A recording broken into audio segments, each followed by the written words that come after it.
Class 10th students, आज मैं आपको वृत्त पर बाह्य बिंदु से स्पर्श रेखाएं कैसे खींची जाती हैं इसके संबंध में एक रचना पावर पॉइंट प्रेजेंटेशन के माध्यम से समझा रहा हूँ।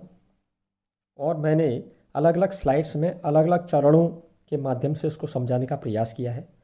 मुझे पूरा विश्वास है आप इसकी सहायता से पाठ्य पुस्तक की दी गई प्रश्नावली के प्रश्नों को आसानी से हल कर सकेंगे।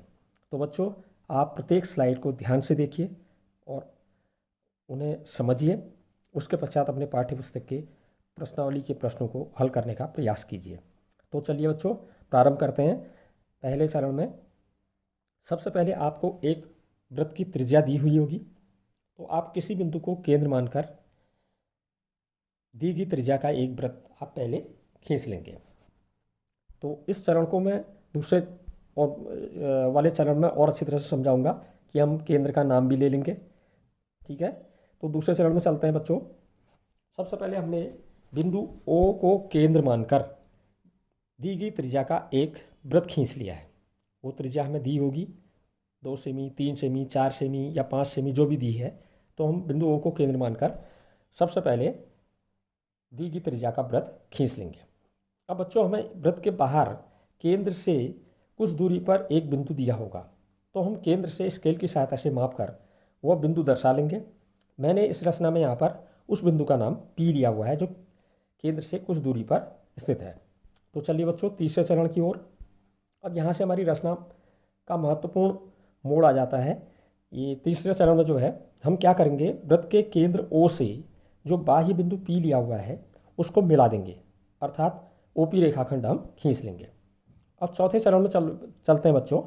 चौथे चरण में हम क्या करेंगे कि जो हमने O से P को मिलाकर OP रेखाखंड प्राप्त किया है, उस OP का हम सबसे पहले लंबार्धक या लंब समद्विभाजक खींच लेंगे। बच्चों, लंबार्धक या लंब समद्विभाजक आपने कक्षा 9 में खींचा हुआ है किसी रेखाखंड का।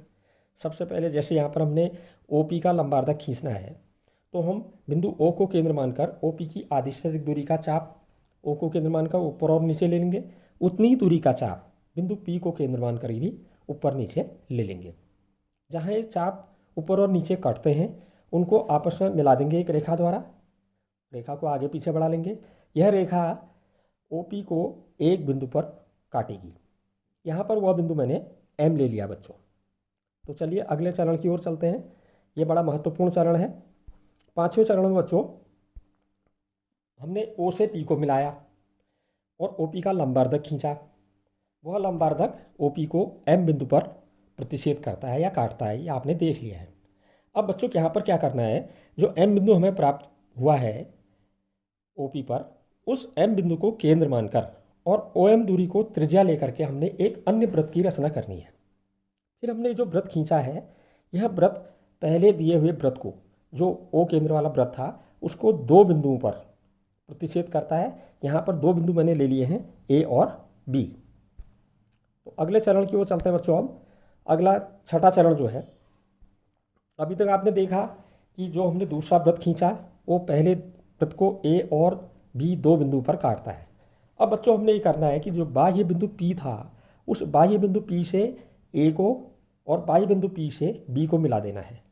तो इस प्रकार बच्चों, हमें PA और PB ये जो रेखाएं प्राप्त होती हैं, यही हमारी इस वृत्त पर अभीष्ट स्पर्श रेखाएं प्राप्त होती हैं। अब बच्चों, अगर आप इन्हें स्केल की सहायता से मापेंगे, P से A तक की दूरी और P से B तक की दूरी, तो ये हमेशा बराबर आएगी। ये प्रमेय आप पहले पढ़ चुके हैं। यहाँ पर हम रचना का प्रश्न कर रहे हैं। अगर आपने रचना सही तरीके से की है तो PA और PB की दूरी बराबर आएगी। थैंक्स बच्चों, आपने ये पूरे चरण अच्छी तरह से देख लिए होंगे और मुझे पूरा विश्वास है आप समझ गए होंगे। तो अब आप इनकी सहायता से अपनी पाठ्य पुस्तक के जो संबंधित प्रश्नावली है उसके प्रश्नों को हल करने का प्रयास कीजिएगा। धन्यवाद।